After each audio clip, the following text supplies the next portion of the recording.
All right, we'll give open statement from coaches and then take questions for players after. Yeah, we've got a big week ahead of us. We're excited to be headed to Nashville for the SEC tournament. Last time it was in Nashville, we won it. We had a few goals this season. First was to win the regular season. We accomplished that. It's goal one. The next one's to win the tournament. So our guys are focused on that. We've always bounced back after a loss pretty well this year. Expect nothing different this time. I think we've had 3 great practices leading into this tournament. We've got one more tomorrow up in Nashville. Our guys have been great. So we had a good week with the individual awards. That's why we've got these guys here. We had set a program record with 6 different players getting 9 different awards. So it was great for them. They've worked really hard. Been a great group to work with. Brandon was named SEC Player of the Year and Freshman of the Year, along with being first team All-SEC. He's the first player since Anthony Davis to get Freshman of the Year and Player of the Year. So there's been some really good players in the SEC in that time frame. So really proud of him, happy for him. JQ, first time in program history that we've got 6th man of the year in the SEC. He's grown a ton as a leader. Really happy for him. He played well last time we were in Nashville and won the SEC tournament. So looking for that again out of him. And awards of this caliber are not easy to come by. So I just can't say enough about those guys. And then, also, and you guys are fully aware of the awards, but we also had 4 other guys get awards. So I thought it's big for our program that guys were able to be recognized, and looking forward to playing that first game Friday night up in Nashville. Brandon, along with the awards you got this week, you were named a finalist for the Julius Erving Award. Just what does that mean to you and to kind of be in that company? It means a lot. I'm just really honored because, there's many great players out there in the world, especially in our league. So it's just a blessing, really. So I'm just really honored.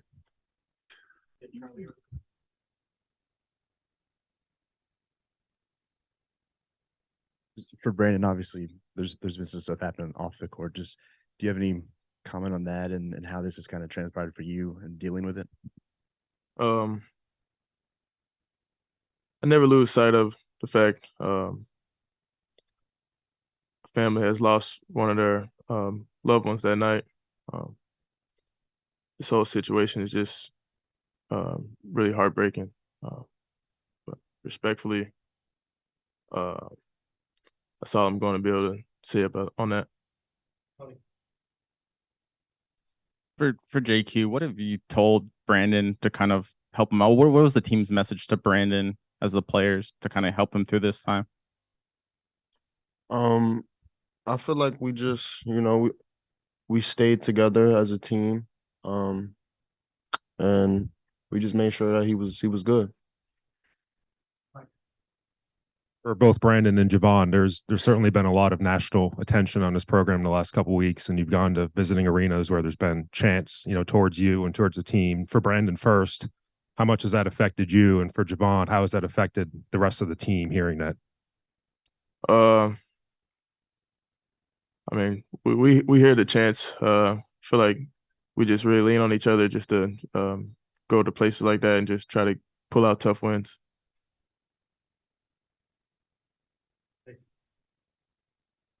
JQ, obviously winning 6th man of the year.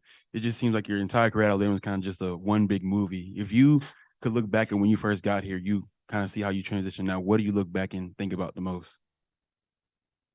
I probably think about my retro year the most.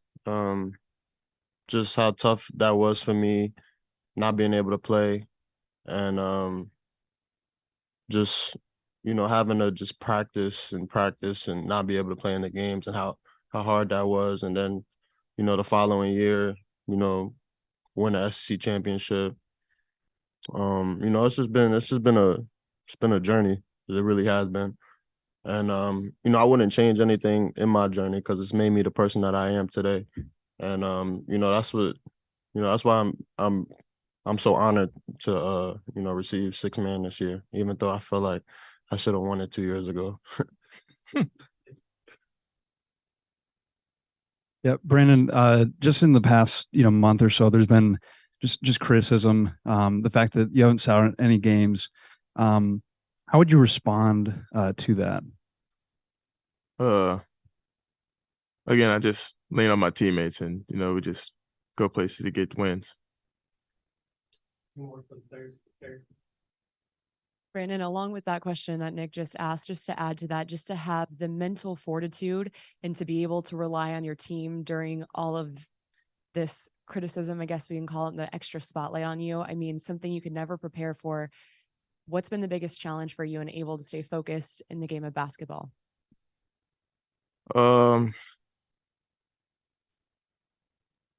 Respectfully, I mean, can't really say more on that, really. Last one, Chase. Brandon, when your name came out a couple weeks ago in court, did you have anybody in your ear telling you that it would be easier for you or better off for you if you just withdrew and started getting ready for the draft? Yeah, ask that again. So when your name came out a couple weeks ago, did you have people in your ear saying, Brandon, why don't you just withdraw and get ready for the draft? I mean, I hear a lot of people in ears of chants, I just feel like I just lean on these guys next to me and, it just build me up to a person that I am now. Brandon, it's award season and your name's going to be mentioned for a lot of things. Just two questions, kind of what do you want to be remembered as at Alabama? What legacy do you want to leave behind? And then also, you just did talk about the draft. What would be your message towards an NBA team getting Brandon Miller at the end of this season?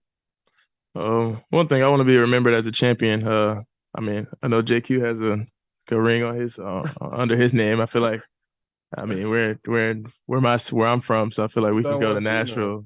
I feel like we can go to Nashville and win another ring. So I feel like that's just the biggest thing with us.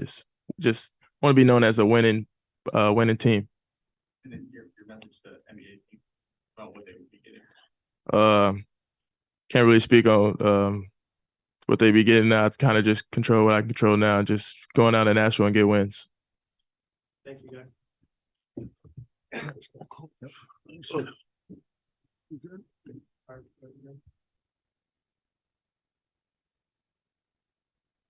Yeah, you talked about just how important this kind of extra couple days between games would be. I mean, how's that been for your players in terms of getting them kind of refreshed? And what have you seen the last few days of practice? Yeah, I mean, it was good because we got back to really concentrating on us. When you play 2 games a week for pretty much since Christmas break, it's really prep for that team, prep for the next team, prep for the next team. And you're not able to focus just on you as much as you were in some of the non-conference, whatever. So we got back to really cleaning up what we felt like we had to get better at. Guys were able to do a lot more individual skill stuff. We've got different shooting drills we do in practice. We did one today. We set a program record for it. It's all threes. I feel like we're shooting the ball a little better, which would help situation out. I think our guys got some confidence back. Some guys that maybe were getting a little banged up got their legs back up under them. I think they're a little more fresh. We've tried to be smart with, we've got a lot of data that Henry and Clark, our strength coach, our trainer, give us on workload, all that stuff. We've tried to be real smart with that while still getting a lot of work in these last 3 days. So I feel like we've gotten ourselves better. Now we're starting to turn, and we still don't know who we're going to play. So you can't take a whole day and just put it to one team. So we're doing a little bit of that, but we're getting ourselves back to being the best version of us we can be. You hear all the time, Coach, that sports allows you to keep your focus where you need it to be. Obviously, this team has been tested in so many ways this season. As I just asked Brandon, I want to ask you the mental fortitude. What have you learned about the team watching them go through each week? And what have you also learned about yourself during this? Yeah, it's a great question. I go back to when we first got together as a team the first week this summer. And like the love for the team amongst themselves, and they're a great group of kids. They all love each other. And, you know, everybody says they're going to have great culture at the beginning of the year. And then you go through the season and face adversity, whether it's losses or off-court adversity, and you find out how much you really do care for each other, love each other, and your culture gets tested a little bit. And I think our guys have responded well. They've really leaned into each other. They love each other. You know, myself, you know, you lean on my faith a lot. Spend a little more time in the scriptures praying for wisdom, as it's been a very tough situation, as you understand. I mean, like Brandon said, it's been heartbreaking just on all accounts, but you know, there's things that are a lot bigger in life than basketball. But, you know, at the same time, we still have, my job is to lead these young men, and they needed a lot of leading this year. And, you know, I don't think God puts you through anything more than you can handle. So that's kind of where my thoughts have had to turn in these last few weeks. I feel like we've talked a lot about JQ here of late, but with him being the sixth man of the year, what does that say about him? I know he did it a few years ago, but just to kind of buy into being that first guy off the bench and not a starter, that kind of maturity he's had. Yeah, he's been unbelievably great that way. I mean, you think about him and his career. I mean, this, you know, he's about 4 years late for the NIL. If they had NIL back when he was coming through high school with Jelly Fam and all that, I mean, he's one of the most popular basketball players in America as a high school kid. So for him to, then, you know, everything he went through to get to where he finally got to us, for them, you know, then he has to sit. He just told you that was the toughest year of his career. He sits a year. Then when he finally is able to play, you know, to come off the bench after having his name, that takes some humility. Also takes some leadership, takes some selflessness. And he's been all that. And he's grown a lot as a leader. You know, I think the picture was put out of Jay Wright and him and me kind of talking there before the last game. And Jay's point was how much he had grown since Jay had him. My point was how much he's grown since we first got him. And, you know, he's really turned himself into a great leader that really cares about his teammates and cares about the right things. And guys that only care about starting, to me, are worried about the wrong things. He cares about doing whatever it takes for his team to win, and that's what he's been about. So I'm glad he was able to be recognized for sixth man of the year, because he's been, now he got tournament MVP. He might not have got sixth man of the year 2 years ago, but he did get tournament MVP. So he's gotten some pretty good awards in the past too. I don't know if I have a chance to talk to you before Friday, but as far as Florida and Mississippi State, just kind of what you've seen out of Florida since Castleton went down, and then how Mississippi State, you know, played you really tough both games this year. Yeah, listen, Florida's definitely different now that Castleton's down, and it took them a little bit to adjust. You know, Kugel's playing great. You know, other guys have stepped up. They're different. They play smaller, more. You know, they'll put Fudge at the 5 more. So if Florida ends up winning it, we're going to have to make more adjustments from the first time we play them, just because they're different. If Mississippi State wins, we played them twice. They played us really tough the last time. They're one of the hardest playing teams in America. So we're going to have to come ready to go. Obviously, you know, Tolu Smith's one of the best players in the league. You know, you know, they say it's hard to beat a team 3 times. There's some truth, because, you know, they've made adjustments, and I'll make another adjustment. So whichever way it ends up being, we're going to have a tough game in front of us. These are not easy tournaments to win. I mean, you've got to win 3 tough, hard-fought games in a row, starting with either Florida or Mississippi State on Friday night. So, you know, and we're looking at both of them, but we're not trying to give the players too much of either one. Once we figure out who it'll be, we'll go full out on that. You touched on the rare opportunity to play Mississippi State maybe 3 times, depending on how it goes between them and Florida. Just what were the adjustments that you saw between game 1 and game 2, and how did you kind of counteract that? You know, I thought they did a better job defensively, just trying to take us out of some of the stuff that worked against them at their place. I mean, one of the other, and I don't know if you want to call it an adjustment, but shoot, they couldn't make a free throw at their place, you know, which we benefited from the free throw line, their poor free throw shooting. They shot them a lot better second time, and we didn't play all that well. So, you know, they do a good job slowing the game down. We obviously like to get up tempo. We got to figure out a way to get the pace a little faster against them. They did a good job keeping the pace at where they want it, much more in the half court. So, you know, the best way to get the pace where you want is get more stops. If you're running off stops and rebounds, they can try to slow it as much as they want, but it's harder to slow it when you're doing that. So we've got to be better defensively against them. We got to get more stops and rebounds so we can get in transition a little bit more if in fact we end up playing them a third time. When it comes to post plays, some teams have significant changes compared to what you do regular season, and some just make any changes at all. What is kind of the approach for you and your team in terms of balancing what needs to change and also kind of needs to stay the same? Yeah, I mean, we're going to make whether it's game 1 to game 2 within the regular season, like Mississippi State, or whether the first time you played a team is the regular season, the second time you played them is in the postseason, there's going to be adjustments made.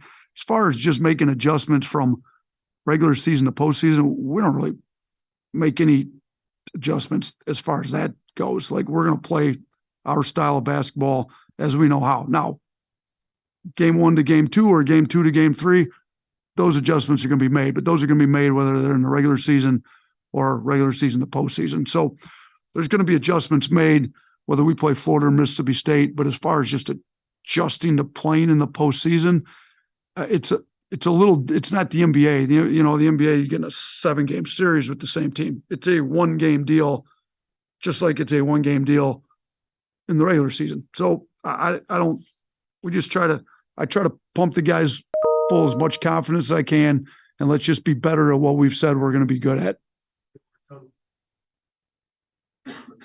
Just we talked with Brandon for the first time. Just how have you noticed him responding, and has he changed at all? Is it just off the court, or how has he kind of handled things? We've seen him on the court, hasn't really changed him, but just how is he handling it?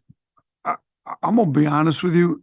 He's taken this whole situation very seriously from day one. You know, it's a tough situation for all of us, and it's just sad, to be honest with you. But I never thought Brandon was flipping with any of it ever. So as far as off the court goes, not necessarily huge changes, but I didn't think there needed to be any big changes. But, you know, I mean, he's a great kid that we're all going through a tough situation together, and, you know, we're just trying to lean on each other through this deal, to be honest with you. When you've got a guy who's got like a mechanical flaw or a fundamental flaw in his shot, obviously I would assume that's something you're going to be wanting to work on in the off season. But how hard is it to deal with something like that when you're on the fly here going into postseason? So it's funny you ask. So we obviously haven't shot the ball well. I'm guessing that's why you're asking. So we, as a staff over the last week, really before we got to Monday, we looked at every single one of our shooters, every 3-point attempt they've taken on the year. And we analyzed like everyone. What are they doing different on makes versus misses? There's not any fundamental flaws necessarily we have to go in and fix on a shot. Like you talk about, you really only do that in the off season, but there were certain things with different ones. You know, some guys were leaning out of their shot on their misses, and they were doing a lot more lately. Some guys weren't getting as much lift. You know, we like part of that may be their legs were getting a little tired. It's getting later, so let's get their legs back up under them. You know, some guys just weren't holding their foul through. I mean, something simple would go back to when you first learn how to shoot a basketball, just some little details, small things. We showed all the guys kind of different stuff, tried to work with them on just make sure we're doing this every time. And you can't make any major changes at this point of the year in March. And none need to be made, but some little details were addressed. Hopefully you'll see some results this weekend, because it certainly helped if we made shots at a little higher level. It's kind of like coaching kickers in football. You just let them do their thing and hope they're in the right space. I equate free throws to kickers. Like, the more you talk about it, the worse it gets. So with the free throws, let's go in and shoot, but it's, we have to make free throw. Well, as soon as we have to make it and you start overthinking it, that's when, you covered football for a long time. I think you don't want to get the yips at the free throw line. Like, you don't want to get the yips kicking field goals either. All right. Thanks, fellas. Appreciate it.